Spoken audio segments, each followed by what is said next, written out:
ഈശോ മിശിഹായ്ക്ക് സ്തുതിയായിരിക്കട്ടെ.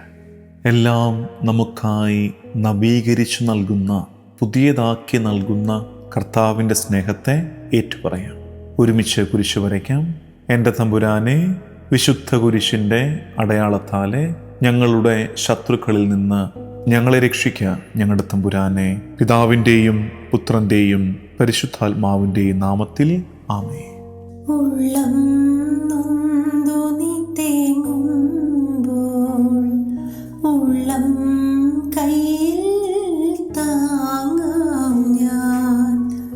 ഉള്ളിലെ നൊമ്പര പാടുകളിൽ ചുംബനമേകി തലോടാം ഞാൻ. ഉള്ളിലെ നൊമ്പര പാടുകളിൽ ചുംബനമേകി തലോടാം ഞാൻ. എൻ്റെ കുഞ്ഞേ പൊന്നോമലേ, നിന്റെ ദൈവം ഞാനല്ലയോ. ഇടറല്ലേ, പതറല്ലേ, കരയല്ലേ നീ, അഭയമേകാൻ ഞാൻ കൂടെയില്ലേ. എൻ്റെ കുഞ്ഞേ പൊന്നോമലേ, നിന്റെ ദൈവം ഞാനല്ലയോ.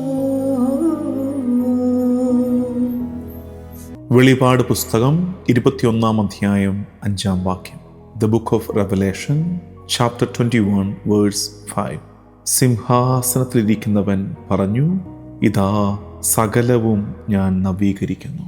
ഇതാ സകലവും ഞാൻ നവീകരിക്കുന്നു. ഈശോ പറയുന്നത്, എൻ്റെ കുഞ്ഞേ പൊന്നോമലേ, നിന്റെ ദൈവം ഞാനല്ലയോ.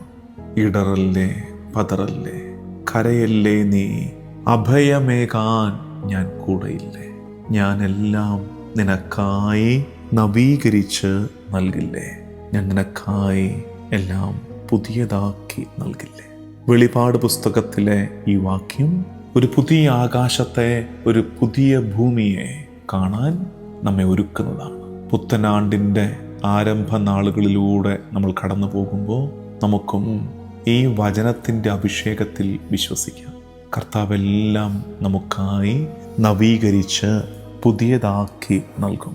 കർത്താവ്, God is not repairing the old, He is creating newness. പഴയതിനെ ശരിയാക്കി നൽകുന്ന ഒരു ദൈവമല്ല, മറിച്ച് പുതിയത് നിനക്കായി നൽകുകയാണ്. ഓർക്കരുത്, കേടുപാടുകൾ മാറ്റി നൽകുന്ന ഒരു അനുഭവമാണ് ജീവിതമെന്ന് അല്ല. കർത്താവ് പുതിയത് നിനക്കായി വെച്ച് നീട്ടുകയാണ്. ഈ പുത്തനാണ്ടിൽ, ഈ ആരംഭ നാളുകളിൽ കർത്താവിൻ്റെ കരുണ അങ്ങനെ നമ്മുടെ മേൽ ചൊരിയാൻ നമുക്ക് പ്രാർത്ഥിക്കാം. പൂർവകാലത്തിൻ്റെ മുറിവുകളിലാകരുത് ഇനി നിന്റെ ഓർമ്മകളും നിന്റെ ജീവിതവും. ആ മുറിവുകളിലൂടെ നിന്നിലേക്ക് ഒഴുകിയെത്തുന്ന ഒരു പുതിയ കൃപയെ നീ തിരിച്ചറിയണം. അംബ്രോസ് പുണ്യാളൻ പറയുന്ന ഒരു വാക്യമുണ്ട്. സെയിൻറ്റ് അംബ്രോസിൻ്റെ വാക്കുകൾ, God turns our wounds into doors of grace. God turns our wounds into doors of grace. നമ്മുടെ മുറിവുകളെ കർത്താവ് കൃപയുടെ വാതിലുകളാക്കി മാറ്റുമെന്ന്. ഏറെ തേങ്ങിയ നേരങ്ങൾ ഉണ്ടായിട്ടുണ്ടാകും ജീവിതത്തിൽ. ഞെരുക്കങ്ങളിലൂടെ കടന്നുപോയ ഒരു പൂർവ്വകാലം ഉണ്ടാകും. ഓർക്കണേ, ആ മുറിവുകൾ ഇനി കൃപയുടെ വാതിലുകളാണ്.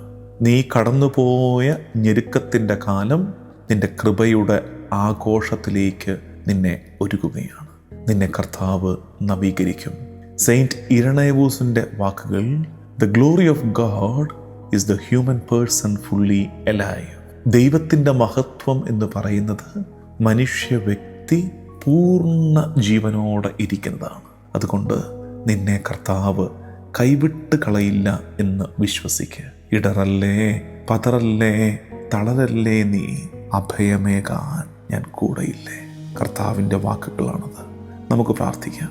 കർത്താവും ദൈവവുമായ ഈശോ മിശിഹായേ, നിന്റെ അധികാരത്തെ, നിന്റെ പരിശുദ്ധിയെ ഞാൻ ഏറ്റുപറയുന്നു. കർത്താവേ, renew my heart, renew my faith, renew my hope.